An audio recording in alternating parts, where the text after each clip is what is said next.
This knife has a straight edge on it, so it's very easy. And maybe in our world here, there lives a happy little mountain.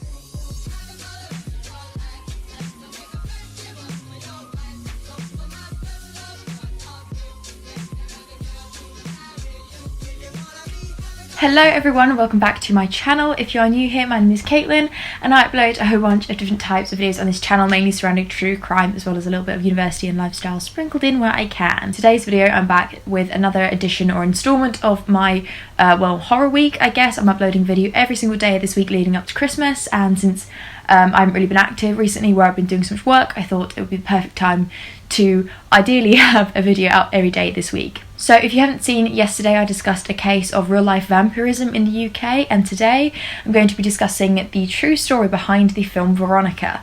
So Veronica is a relatively new, I'd say, horror film that was released on Netflix recently, and it's quite fascinating actually. It's to do with possession and there's a really kind of haunting story behind it, so I thought it would be the perfect thing to discuss. So if you want to hear a little bit about the case, then keep on watching and we shall just get started. So if you guys didn't know, I'm sure you probably do if you've watched quite a bit of my channel already, but if you didn't, I'm a huge fan of horror films and I'm quite picky when it comes to horror films, but Veronica was definitely one of the more enjoyable ones that I found that were released more recently. I'm typically quite picky when it comes to kind of modern horror films. I don't find that a lot of them are very successful, where, like, you know, typically there's quite a big budget and things, but I actually really enjoyed it. I was pleasantly surprised by this film. So if you enjoy horror films, it's definitely worth a watch because it's quite interesting, especially knowing some of the things you know. So obviously I'll go into some of the interesting elements in this video. The film is set in Madrid in 1990s, early 1990s,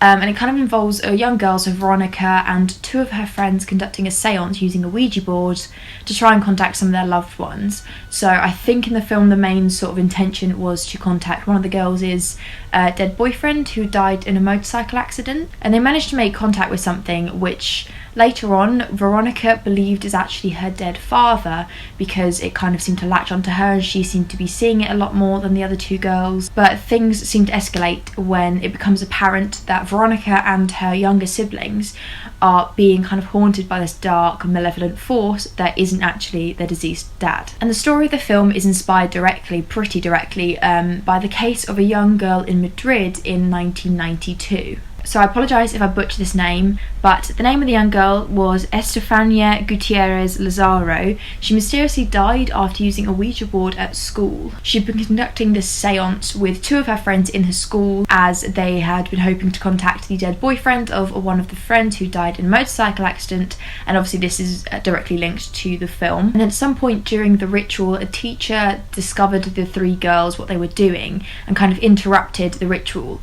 And this teacher claimed to have allegedly caught the three and seen dark, like black smoke going directly into Veronica's nose and mouth, which is obviously a really strange thought to try and picture. So the teacher obviously cleared the girls from the room, which ultimately stopped the seance. And then over the following 6 months, Estefania seemed to have these really weird symptoms. She was seeing weird things, she was having hallucinations, and it kind of took a little while for her to realise that it was potentially due to this seance. Her symptoms varied from things like hallucinations in the middle of the night, and then she'd even have quite extreme physical symptoms, like she'd be having seizures, which she'd never had before. She would allegedly have these random episodes where she would just out of the blue start shouting and yelling and screaming like something was coming towards her, like running at her, and she would obviously be with her friends and family during one of these episodes and they wouldn't see anything that was causing her any danger.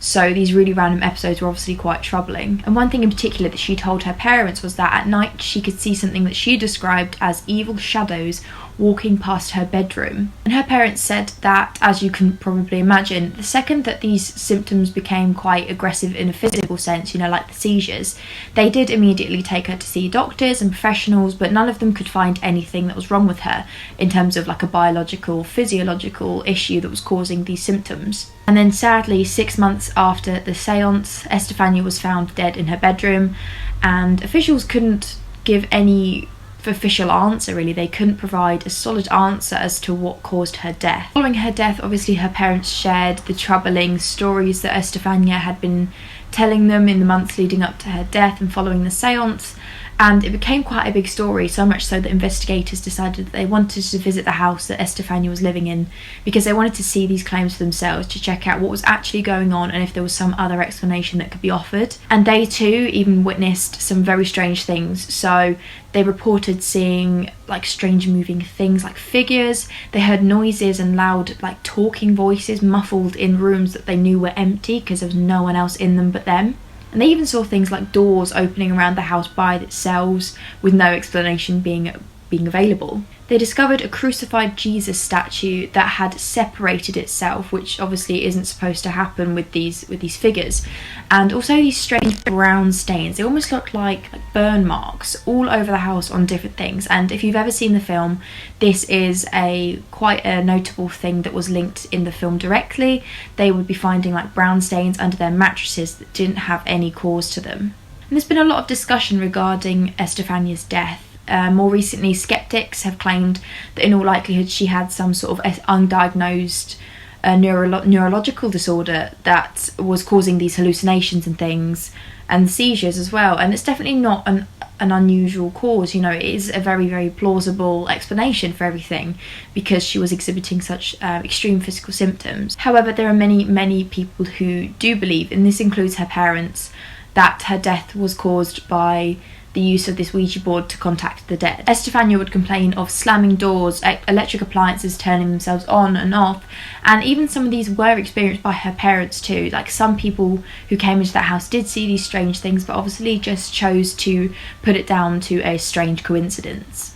And the family claimed that soon after they moved, after Estefania's death, all of these strange occurrences stopped. So they said in all likelihood whatever she'd managed to contact, or this is what they believe, whatever she'd managed to contact through the Ouija board almost attached itself to the home and didn't follow them. And if you've seen the film, you can probably tell for yourself this story is very, very strongly linked. Like, obviously they've taken a lot of elements from Estefania's case and applied them to the film, and it's quite fascinating really how much of it is based on a true story. And one absolutely fascinating element of the film that I was so excited to discuss to you guys, because I think it's so interesting what the creators of the film decided to do. So in the end credits, they showed sort of a montage of a mixture of crime scene photos of the film. Obviously the film follows the story of Estefania, so there are crime scene photos that are shown from obviously the film set, but they merged them in with some of the real life crime scene photos from the case revolving around Estefania's death. So you see some of the actual crime scene photos, which I think is fascinating, and it's a really, really amazing way for them to integrate the truth into the film, and it just makes it even more eerie. So that's everything I'm going to discuss today. I know it's not the longest video, but it is really fascinating to hear about. And like I said, if you haven't already watched Veronica, it's definitely worth a watch. It's always interesting to find new horror films. So thank you guys so much for watching. Hope you found this interesting, and I'll see you guys soon for another video. Thanks for watching. Bye.